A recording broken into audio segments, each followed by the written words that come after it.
Mobile দিয়ে photo editing করার জন্য বেস্ট অ্যাপ হলো অ্যাডোবি লাইটরুম।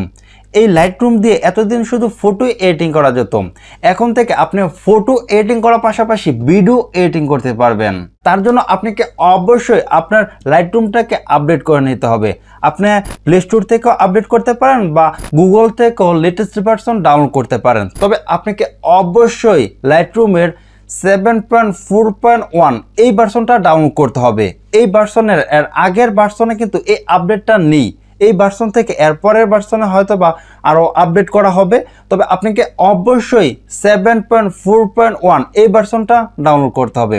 তো চলুন আমরা দেখে নেই লাইটরুম দিয়ে কীভাবে ভিডিও এডিটিং করতে হয়।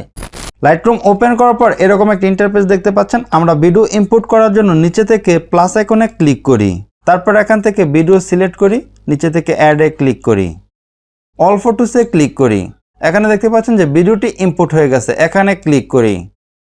নিচে দেখতে পাচ্ছেন যে মাস্কিং, হিলিং এই টুলগুলো কিন্তু দেখা যাচ্ছে না, মানে এগুলো হাইড অবস্থায় রয়েছে। আপনি এখান থেকে যেই টুলগুলো দিয়ে কাজ করতে পারবেন ওইগুলো শো থাকবে আর বাকিগুলো হাইড থাকবে। এখানে দেখতে পাচ্ছেন যে ট্রিমে ক্লিক করি, তারপর এখান থেকে আপনি ভিডিও ট্রিম করতে পারবেন, মানে প্রথমে আর শেষে থেকে যে অংশটুকু আপনার প্রয়োজন নেই ওইগুলো আপনি কেটে ফেলতে পারেন। ট্রিম করার পর উপর থেকে টিকমার্কে ক্লিক করি। এখন আমরা ভিডিওর যে কোনো একটি ফ্রেম সিলেক্ট করব, যে ফ্রেমটাকে আমরা দেখে ভিডিওটাকে কালার গ্রেডিং করব।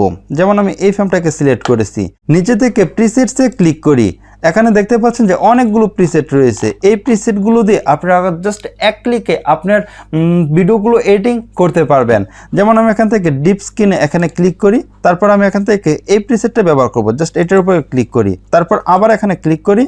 এখান থেকে আমি এই প্রিসেটের ইন্টেন্সিটিটা বাড়াতে পারবো আবার কমাতে পারবো। আমি যেহেতু ম্যানুয়ালি কালার গ্রেডিং করব সেজন্য আমি কোনো প্রিসেটই ব্যবহার করব না। জাস্ট এখান থেকে এটা আমি ক্লোজ করে দিই। ওকে, তারপর এদিকে চলে আসি। এখানে দেখতে পাচ্ছেন যে লাইটে ক্লিক করি, তারপর এখান থেকে আমি কন্ট্রাস্টটা একটু বাড়িয়ে দিই, এখান থেকে হাইলাইটসটা কমিয়ে দিব।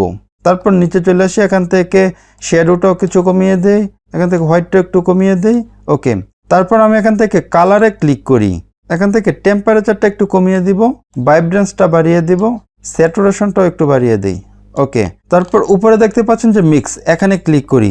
এখান থেকে আপনারা একদমই ম্যানুয়ালি কালার গ্রেডিং করতে পারবেন। আমি এখান থেকে যেমন অরেঞ্জ কালারটা সিলেক্ট করি, এখান থেকে আমি অরেঞ্জ কালারটা একটু স্যাচুরেশনটা বাড়িয়ে দিতে পারি। এলুর থেকেও স্যাচুরেশনটা একটু বাড়িয়ে দিই। তারপর ব্লু কালারটা সিলেক্ট করি, এখান থেকে এটার স্যাচুরেশনটা একটু বাড়িয়ে দিই। জাস্ট এখানে ডানে ক্লিক করি, তারপর এখান থেকে ইফেক্টসে ক্লিক করি। ইফেক্টসে ক্লিক করার পর এখান থেকে আপনি বিগনেট এটা আপনি অ্যাড করতে পারেন। এখানে আমার এখানে অ্যাড করার কোনো প্রয়োজন নেই।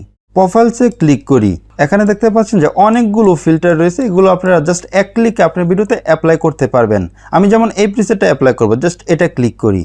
এখন দেখতে পাচ্ছেন যে আমার ভিডিওতে এই প্রিসেটটি অ্যাপ্লাই হয়ে গেছে। আমি যদি আবার এখানে ক্লিক করি, এখান থেকে আপনি ইন্টেন্সিটিটা বাড়াতে পারবেন, কমাতে পারবেন। আমি যদি একটু বাড়িয়ে দিই, যেমন এতটুকু রাখবো, আমি এতটুকু রেখেছি। উপর থেকে টিকমার্কে ক্লিক করি।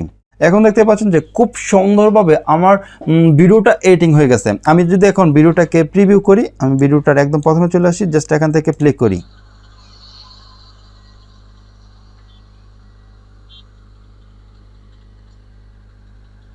এখানে কিন্তু অনেক বেশি টুল নেই ভিডিও এডিটিং করার মতো, তবে কালার গ্রেডিং করা সম্ভব। তবে হয়তোবা এডিটিং করার যে সকল টুল প্রয়োজন ওইগুলো হয়তোবা আস্তে আস্তে আপডেট করা হতে পারে।